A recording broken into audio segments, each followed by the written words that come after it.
Hey everyone, welcome back to my YouTube channel getassist.net, and in this video I will be discussing how you can uninstall or delete apps on your iOS device. Now it may look an easy process to you, but it can be a bit difficult for some people. So without any further delay, let's get into the video.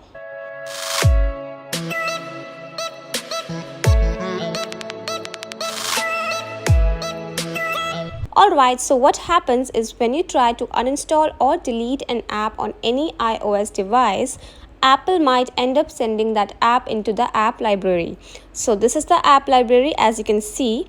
Now let's try deleting or uninstalling any app. Alright, so what you need to do is you just have to long press that app. And now here you will see two options. One is to edit home screen and the other one is to remove app.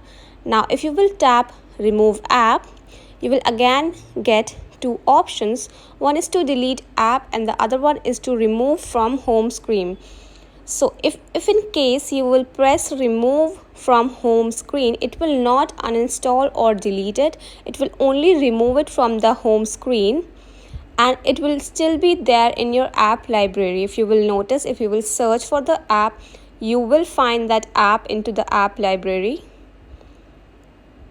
As you can see, the app is right here in the library. So in order to completely uninstall or delete any app on your iOS device, you have to long press it and then you have to press delete app.